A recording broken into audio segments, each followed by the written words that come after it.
Welcome to the movie. Today we take a look at Thor's journey through the MCU. Let's go. In 965, the Frost Giants, with the ambition to conquer the Earth, murdered countless mortals.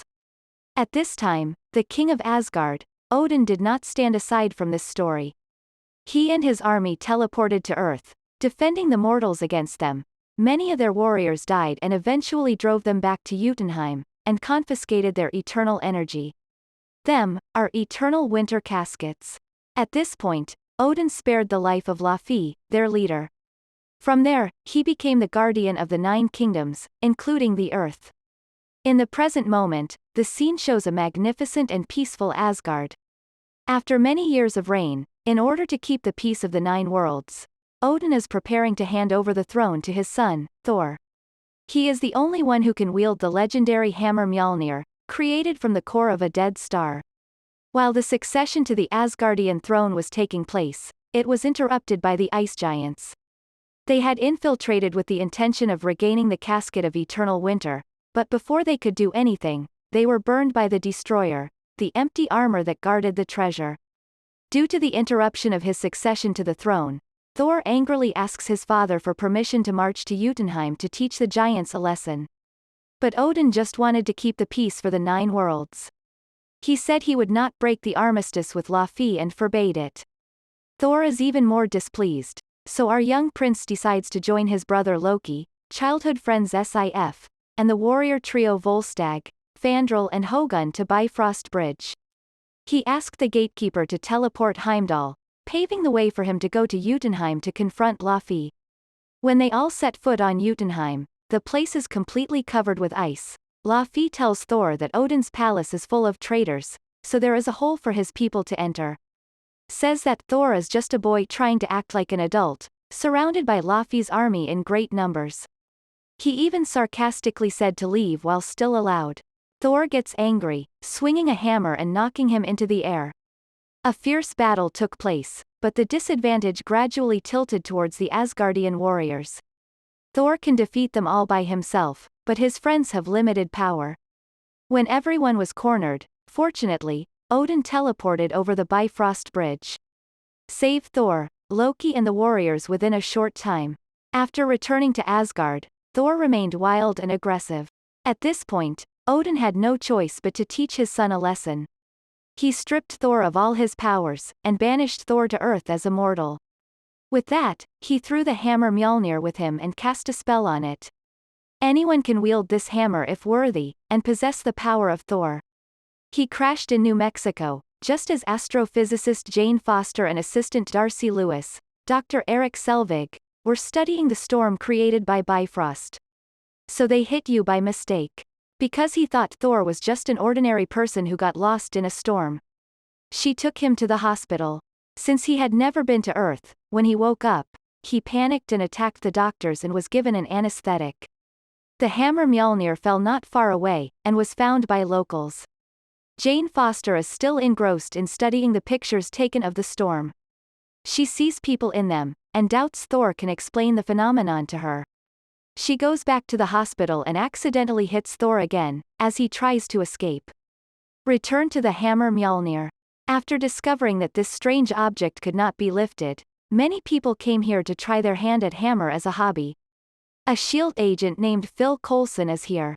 Set up a checkpoint and create a perimeter to protect the hammer for the purpose of requisition, and a lot of scientists focused on research.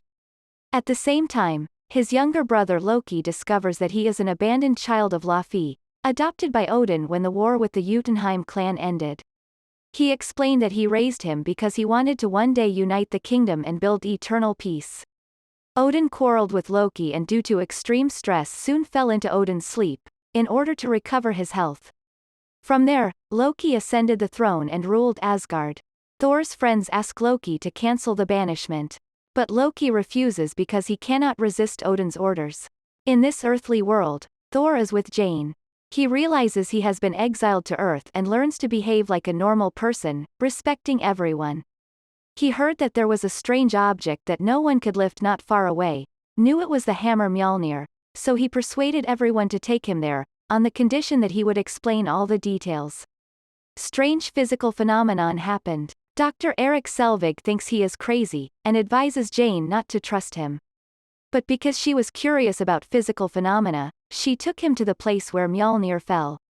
As we all know, this place is being strictly protected by the SHIELD organization. Thor believes that he can lift the hammer. He ventures in to defeat the many layers of protection. However, his father's spell was still fulfilled, leaving Thor unable to lift the hammer because he was not worthy. Thor was sad, collapsing in pain and being held captive by the shield. At this moment, Loki teleports in. He tricks Thor into believing that their father is dead and the order to banish him is permanent. Then, thanks to Dr. Selvig, Thor was freed by the shield. And accepted to stay on Earth because he believed what his brother said was true. During this time, Thor from a row of arrogant princes has matured and become more humble. He told Jane about the 9 kingdoms of the universe. This is the physical phenomenon that she has been studying for so long. Since then, the two gradually developed feelings for each other. While in Asgard, his friends including Sif and the warrior trio Volstagg, Fandral and Hogun arrive at the Bifrost Bridge. Ask Heimdall, the guard of the bridge, to teleport them to Earth to find Thor. Loki sees them disobeying orders and sends the destroyer to Earth to punish them all. Used the casket of eternal winter to freeze Heimdall. Loki teleports to Jotunheim and in this conversation we get to know his true face. It turns out that this is the traitor who led the Icemen to infiltrate, steal the casket on the day Thor succeeds, all out of envy for his brother. In addition, he led Laufey into the palace of Asgard with the aim of killing Odin. Thor, after meeting his friends, was really overjoyed. During his exile he changed a lot. Knowing that he was deceived by Loki was very angry. All join forces to fight the destroyer Loki sent. But without the hammer and power, Thor can do nothing. So he decided to give his life to protect everyone. The destroyer swung a punch that sent Thor flying several dozen meters. At this moment, the sky suddenly darkened, and the hammer Mjolnir saw Jane's tears and realized that Thor had changed. Now that he was worthy, he immediately summoned Mjolnir and restored the full power of the Thunder God. He quickly tackles the Terminator and goes to the teleport point, which Heimdall had brought everyone to before, kisses Jane goodbye and promises to return. Right now in Asgard, Heimdall is still frozen. He heard Thor's call and used all his strength to escape, opening the portal and sending everyone back to stop Loki. It was thought that Loki was an unfilial man, but no, he did it all out of envy and wanted to prove that he was the one worthy of the throne. Loki kills Laufey in front of his mother to prove himself a filial son. Thor returns just in time to surprise Loki, not thinking he will regain his powers. Loki shoots his brother out of the palace and meanwhile takes the opportunity to reach the Bifrost portal. Used its power to wreak havoc on Jotunheim, in order to prove himself to Odin. Thor appears and defeats Loki. In a time of danger, he has no choice but to destroy the Bifrost Bridge, in order to stop Loki's active destruction. Odin wakes up and saves the two brothers from falling off the cliff when the bridge breaks. But Loki let go of his hand to let himself fall. Thor finally apologized to Odin, admitting he still had a lot to learn and refusing the throne. Meanwhile on Earth, Jane and her party are still finding their way to Asgard. Waiting for the Thunder Prince to return, but he could only watch her from afar because the teleport bridge was gone. In the after-credit scene, Dr. Selvig is taken to the SHIELD agency.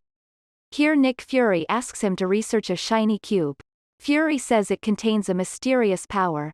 Loki, when falling into the abyss, did not die but also used the illusion of talking to convince Selvig to agree. Thank you for watching and see you in the next videos.